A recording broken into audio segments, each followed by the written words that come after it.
සැවැත් නුවර එක්තරා පවුලක හිටිය තරුණයෙක්. ඔහු නිතරම දෙව්රම් වෙහෙරට යනවා එනවා. මෙහෙම යනේන අතරේ ඔහුගේ හිත භාග්‍යවතුන් වහන්සේ කෙරෙහිත් ධර්මය කෙරෙහිත් සංඝයා කෙරෙහිත් පැහැදුනා. ඔහුට පැවිදි වෙන්න ආශා හිතුණා. බොහෝම අසීරුවෙන් දෙමාපිය කැමැත්ත ලබාගෙන භාග්‍යවතුන් වහන්සේ ළඟ පැවිදි වුණා. පැවිදි වෙලා තවත් භික්ෂූන් වහන්සේලා සමග වනගත වුණා භාවනා කරමින් භික්ෂු පිළිවෙත් රකින්න. මගේ හිතේ තිබුණු සිහිනේ තමයි මේ සැබෑ වුණේ. භාවනා කරන්න කියාපු තැන ලස්සන දිය පාර. හිත සමාධිගත කරගන්න ඕනේ. භාවනා කරන්න ඕනේ. ඔව්. අලුත පැවිදි වුණත් මේ භික්ෂුව භාවනා කරනවනේ අගේට. හොඳයි. එහෙම වුණොත් තමයි සසර කෙටි කරගන්න පුළුවන් ඉන්නේ ඉක්මනින්ම. ස්වාමින් වහන්සේත් ගගේ ලස්සන බලනවා වගේ. ඔබ වහන්සේ භාවනා කරනවා කියලයි මං හිතුවේ. භාවනා කර කර තමයි හිටියේ. ඒත් අර කුරුළු රංචුව කිචිබිචි ගගා පියාඹනකොට ගහෙන් ගහට මේ මගේ හිත ඒ කෙරේ ඇතිලා ගියානේ. ඒ වුණාට හිත ඒක අරමුණක තියාගෙන පෑයා භාවනා කරන්න. මේ ඔබ වහන්සේයි මේ පැත්තට වඩින්නේ? මම මේ පැන් ටිකක් අරන් යන්න කියලා. ගඟ දිහා බලාගෙන ඉන්නකොට මට නම් පුදුම සතුටක් දැනෙන්නේ. හරිම ලස්සනයි බලන්න. හැම තැනම මල් පිපිල සුවඳ හමනවා. වටපිටාව හරිම ලස්සනයි. ඔබ වහන්සේ උත්සාහ කරලා භාවනා කරන්න. ඔය සුන්දර දේවල් දිහා බලබලා හිටිය කියලා හිතට සහනයක් ලැබෙන්නේ නැහැ සදාකාලිකව. ඇත්ත තමයි. මං ආවේ භාවනා කරන්නනේ. මං භාවනා කරන්න. මට මේ ගහමුල සනීපයි. මෙතන ඉඳගත්තාම ගඟේ සිසිලසට හිත එක්තැන් කරගන්න පුළුවන්. මුන්වහන්සේට හිත එකලස් කරගන්න බෑ වගේ මට පේන්නේ. ඔහොම ටික ටික භාවනා කරපුවාවේ. එතකොට පුරුදු වෙයිනේ. ඉක්මන් කොරන්නකො දරුවෝ. භික්ෂූන් වහන්සේලා දන් වළඳන වෙලාවත් ලං වුණා. දැන් පිඩු සිඟා වඩිනවත් ඇති. අම්මේ ඔය භික්ෂූන් වහන්සේලා භාවනා කරලා ඊළඟට මොකද්ද කරන්නේ අම්මේ? භාවනා කරලා තමයි හිත දියුණු කරන්නේ. ඉතින් අපිටත් හොඳයිනේ. හොඳයිනේ එන්න. අපි කවුරුත් සිල් රකින්නවා නම් භාවනා කරනවා නම් ඒ උතුම් සදහම් මාවතට පිවිසෙන්න අපිටත් පුළුවන්. ඒකනේ මේ දම්පැන් පූජා කරලා අපි බලාපොරොත්තු වෙන්නේ. ඉක්මන් කරපන් දුවේ. උන්වහන්සේලා දැන් වඩිනවා ඇති. මාත් ආසයි උන්වහන්සේලා වගේ වෙන්න. වඩිනවා. අනේ අද මේ වීදියේ භික්ෂූන් වහන්සේලා කීප නමක්ම වඩිනවා. වාසනාවයි වාසනාවයි. මේ ළඟම භාවනා කරන සේනාසනයක් තියෙන නිසා අපිට හොඳයි. හිතේ හැටියට පින්කම් කරගන්න පුළුවන්. ස්වාමින් වහන්සේ මේ උපාසිකාවගේ නිවසින් අපි අද පිණ්ඩපාත දානය ලබාගෙන යමු. එහෙමයි. ඔන්න ඒ උපාසිකාව අප යන පෙරමකට එනවා. ඇයි ඒ? එහෙම තමයි අපට පිණ්ඩපාතය සඳහා ආරාධනා කරන්නේ. එහෙම නැත්තම් අවසරයි ස්වාමීනි. පාත්‍රය ලබා දෙනු මැනවි. වඩින්න ස්වාමීනි නිවසට. බොහොම හොඳයි පින්වත් උපාසිකාව. මං ගිහි කාලෙවත් දැකලා නැති ලස්සන යුවතියක් ඉන්නවනේ මේ නිවසේ. අද ඔබ වහන්සේලා කීප නමක්ම වැඩියා. ඒක හරීම සතුටක් ස්වාමීනි.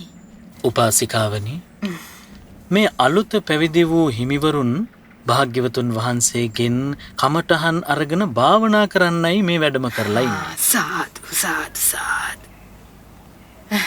ඔබ වහන්සේලා සියලු දෙනාම මේ පළාතෙම වැඩ ඉන්න. අපි හැමදාම උනත් දන්පැන් පූජා කරන්න. බොහොම හොඳයි පින්වත් උපාසිකාවනි. පුදුමයි. මේ තරම් ලස්සන දැනැත්තියක් වෙලත් තාම විවාහ නොවුන එක. මට ගිහි කාලේ මේ වගේ ලස්සන තරුණියක් මුණ ගැහුණා නම් මං කොහොම හරි කසාද බැඳ ගන්නවා මෙයාව.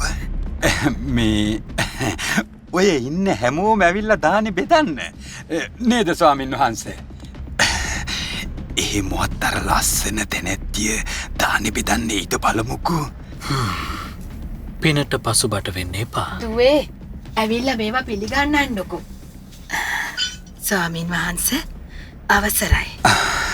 මං පව්කාර සිතිවිලි සිතන්නේ ඇයි මේ? අනේ මන්ද. හිත නිසා විඳින දුකක්. ඒත් ඉතින් මේ වගේ ලස්සන යුවතියක් දැක්කම කාගේ හිතද නොසැලී තියෙන්නේ? ස්වාමීනි අවසර මේ උණු පැන්. මොනවා? මේ තරම් ලස්සන රූප මනුස්ස ලෝකේ තියෙනවද? අනේ මගේ හිත මොකක්දෝ වෙනවා වගේ. හෙටත් මේ නිවසටම පිඬුසිඟා වටින්න ඕනේ. වෙන මාර්ගයක යන්න බෑ. මං කොහොම හරි උපාධ්‍යායන් වහන්සේට කියලා එනවමයි. අලුත පැවිදි වූ මේ තරුණ භික්ෂුවගේ හිත සංවර කරගෙන භාවනා කිරීමට උන්වහන්සේට පුළුවන් කමක් නැහැ. බාහිර අරමුණු කරා නිතැතින්ම හිත ඇදී යනවා. භාවනානුයෝගීව ඉන්න අනෙක් භික්ෂූන් ඒ ගැන ඇහුවත් දැනුවත් කළත් මේ භික්ෂුව කිසිම උත්සාහයක් නොදරා උහේ කාලය ගත කළා. ඔබ වහන්සේ ඔය හැසිරෙන්නේ ශ්‍රමණ ස්වරූපයට නොගැලපෙන ලෙසටනේ. වීර්යය අරගෙන භාවනා කරන්න. මම භාවනා කරනවා. මේ රුක් මුල ඉඳගන්නේ ඒකට තමයි. ඉතින් ටික වෙලාවක් ඉඳලා කොහෙද ඔය ඇවිද යන්නේ? ඔහොම පුළුවන් නෑ භාවනා කරන්න. හරි. මං දැන් ඉඳලා භාවනා කරන්නම්කෝ. ඔබ වහන්සේ ආපහු වටින්න. මං අර ගල්තලාව උඩට ගිහින් දැන් භාවනා කරන්නම්. නොපමාව වීර්යය වැඩුවොත් එහි ප්‍රතිඵලය ලැබෙන්නේ Tamanටමයි. ඒ හිතට අරන් භාවනා කරන්න. එහෙමයි. මං දැන් භාවනා කරනවාමයි. මේ ගල්තලාව හරිම සුව පහසුයි. සීතලයි. අර තව හිමිවරුන් භාවනා කරන්නේ. ලස්සනයි. මේ ගඟේ ජලය ගලා බසින්නේ හරියට අර දන් දුන්නු නිවසේ දියණිය එහාට මෙහාට යනවා වගේ. එයාගේ කටහඬත් හරි මිහිරි. හරියට මෙතන ඉන්නවා වගේ. මට නිකම් පේනවා වගේ. මට ටිකක් කතා කරන්න තිබුණා එදා.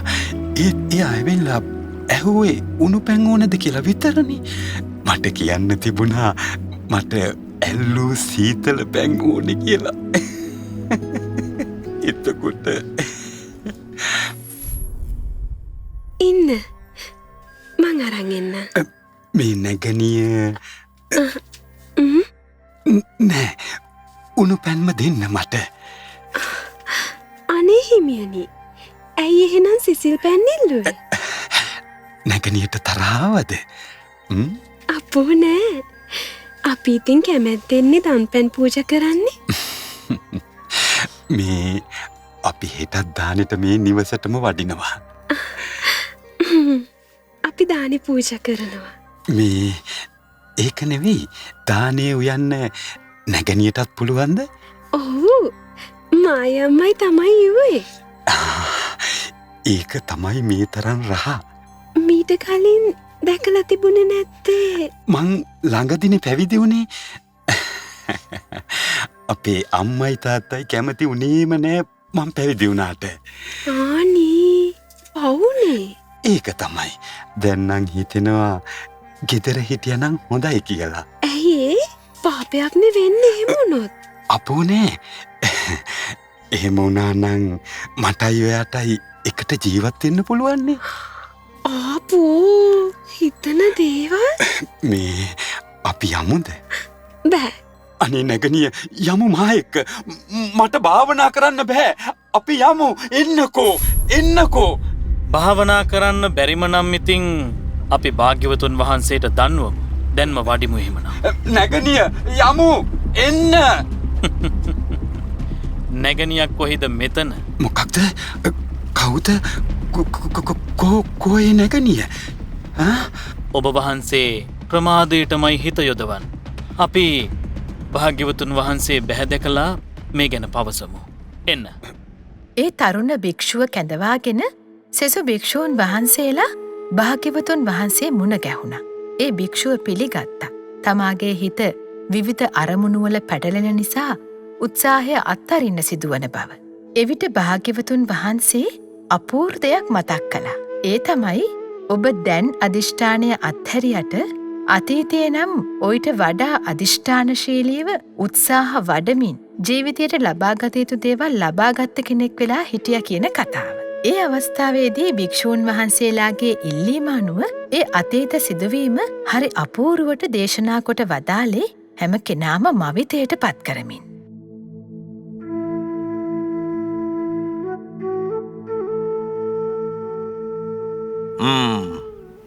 මා පුතනුවනි ගාමිණී පිය රජතුමනි නුඹගේ අයියන්ඩිලා 99 දෙනාම දැන් විවිධ පළාත්වලට ගොසින් ශිල්ප හදාරනවා.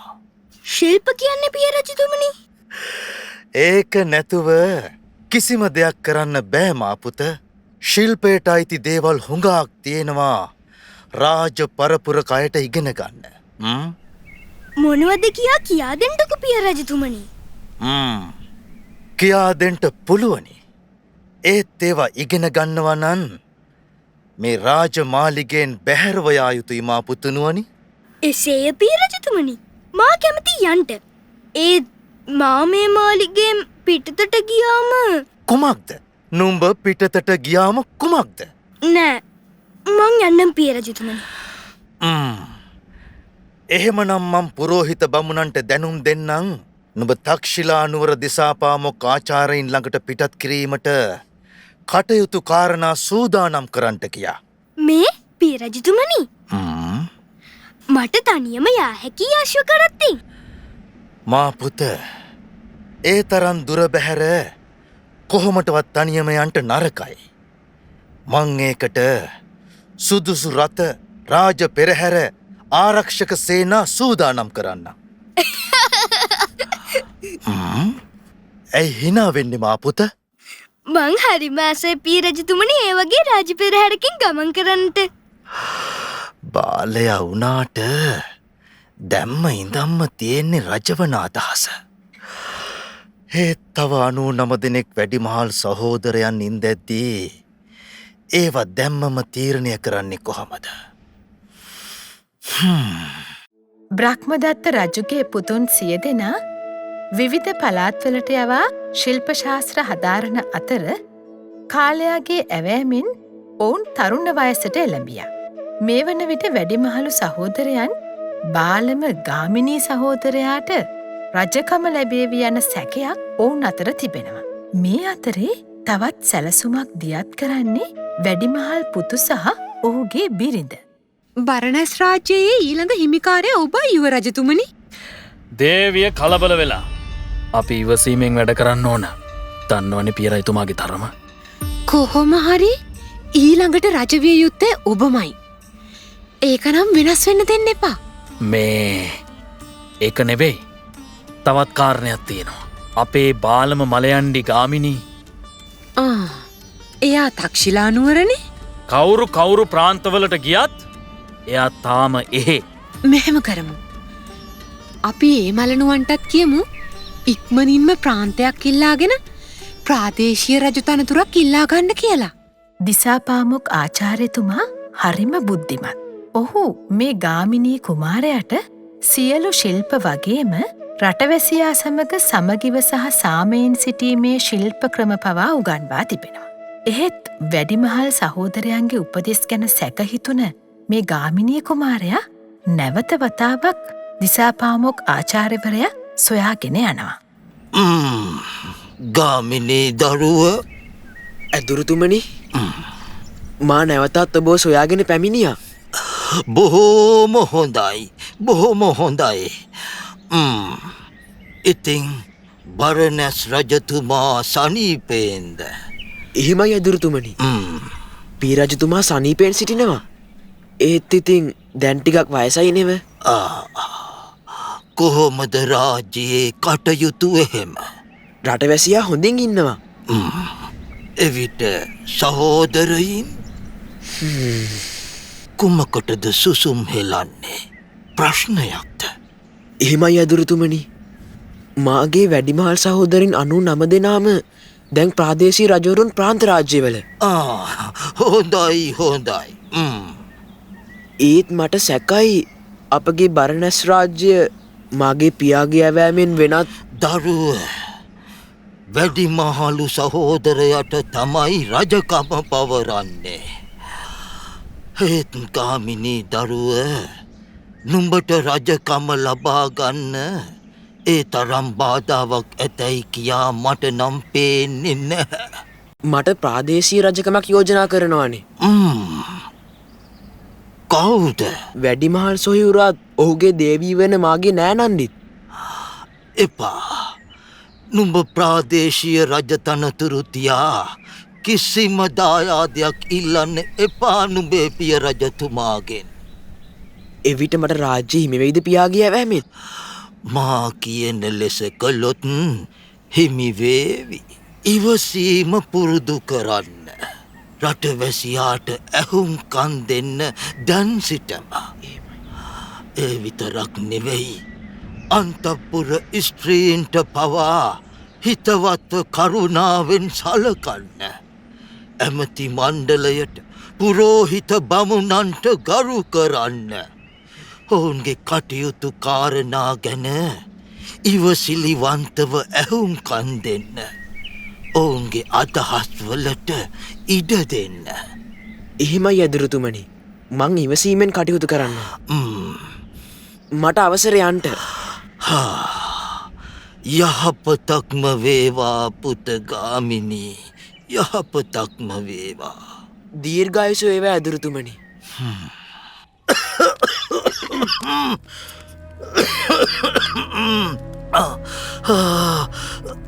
දරුවනේ, මට අපහසුයි. දැන් ඉතින් මගේ අන්තිම කාලේ මේ මට අමාරුයි. සොඳුරිය, ඇයි? මං පිය රජතුමා ළඟ ඉන්නම්. ඔබ අපේ ගාමිණී මලයන්ඩිට කියන්න දැන්වත් පිය රජතුමාගෙන් ප්‍රාදේශීය රජතනතුරක් ලබාගෙන මෙහින් පිටත් වෙලා යන්න කියලා.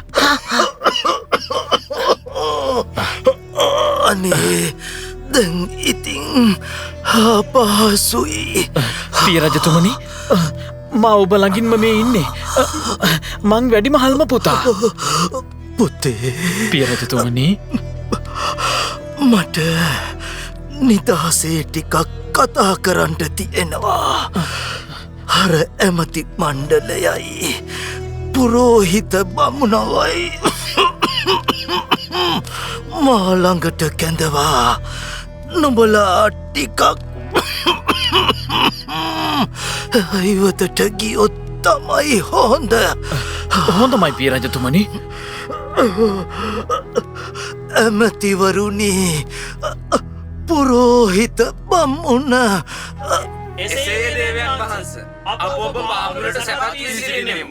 අවසන් මොහොතේ පිය රජතුමාගෙන් රජකම ලබාගන්න වැඩිමහලු සහෝදරයා සහ තවත් සහෝදරවරු විශාල කැපකිරීමක් කරනවා. ඒ අතර තම බාලම මලනුවන් වන ගාමිණීට මේ වැඩිමහලු අයියා සහ ඔහුගේ බිරිඳ බලපෑම් කරනවා පිය රජතුමාගෙන් යමක් ඉල්ලාගෙන ඉවතට යන්න කියා. නමුත් දිසාපාමොක් ඇදුරුතුමාගේ උපදෙස් පරිදි ගාමිණී කුමරු සියලු දෙනාටම සුහදව කතා කරමින් ඉවසීමෙන් යුක්තව කල්ගත කළා. රටවැසියාත් ඇමතිවරුණුත් ගාමිණී කුමරුට කැමති. ඒත් අවසාන මොහොතේ කුමක් සිදුවේද? දැන් ඉතින් මගේ ශරීරයත් හිතත් හොඳටෝම දුර්වලයි පේනවනේ. පරඬැලක් වගේනේ. ඉතින් දැන් මේ රාජ්‍ය මකින් පස්සේ කවුරු හරි කරගෙන යන්නත් එපාය. මගේ වැඩි මහලු දරුවෝ 99 දෙනාම බලෙන්ම ප්‍රාදේශීය රජතනතුරු ඉල්ලගත්තනේ. ඉතින් මේ රාජ්‍යය මගේ බාල පුත්කුමරුවන කාමිනීට පවරනවාද පටන්. අපගේ ආශිර්වාදය වේවා. රටවැසියන්ගේ ආශිර්වාදය වේවා. බරණැස් රජතුමා කාලානුරූපව මිය ගියා. බරණැස් රාජ්‍ය භාරකාරත්වය ගාමිණී කුමරුට හිමි වුණා. දිසාපාමොක් ඇදුරුතුමාගේ උපදෙස් පරිදි ඉවසීමත් උත්සාහයත් අධිෂ්ඨානයත් නිසා ගාමිණී කුමරුට තමා පැතූ දේ ඒ ආකාරයෙන්ම ලැබුණ. ඒ නිසා ඔහු රජවීමෙන් පසු දිනක් සතුටින් සිංහාසනාරූඩව ප්‍රීති වාක්‍ය ප්‍රකාශ කළේ මෙන්න මේ ආකාරයට. නුවණැත්තන්ගේ අවවාදනුව කටයුතු කරනවා නම් ඔහුට කවදාවත්ම වරදින්නේ නැහැ. ඔහුට තමා ප්‍රාර්ථනා කරන දේ ලබා ගන්න පුළුවන්. ගාමිණී නුඹටත් මේ සියල්ල ලැබුණේ ආචාර්යවරයාගේ දක්ෂ උපදෙස් නිසයි. ඒ නිසා ගාමිණී වැඩිමහල් සහෝදරවරු 99ක් පරදවා රජ වුණේ ඒ ආචාර්යවරයා නිසාමයි. නුඹේ ආචාර්යවරයාමයි මේ සැබෑ හිමිකාරයා. ඔව් ආචාර්යවරයාමයි හිමිකාරයා. මේ අගනා කතාවස්තුව අවසානයේදී අර උත්සාහය අත්හැරිය භික්ෂුව රහතන් වහන්සේ නමක් බවට පත් වුණා. තම ආචාර්යවරයා කිවූ ලෙස කටයුතු නොකළා නම් ගාමිණී කුමාරයාට රජකම නොලැබී යන්නට තිබුණා. ඒ වගේම මෙදා භාවනා නොකර උත්සාහය අත්හැරියා නම් මේ භික්ෂුවටත් සසර දීර්ඝවීමට ඉඩ තිබුණා. භාග්‍යවතුන් වහන්සේ දේශනා කොට වදාලා එදා ගාමිණී කුමරු වී සිටියේ මේ උත්සාහය අත්හැරීමට ගිය භික්ෂුව බවත් ගාමිණී කුමරුට ඉවසීම අධිෂ්ඨානය හා කැපවීම පුරුදු කළ දිසාපාමොක් ආචාර්යවරයා නම් භාග්‍යවතුන් වහන්සේම බවත්.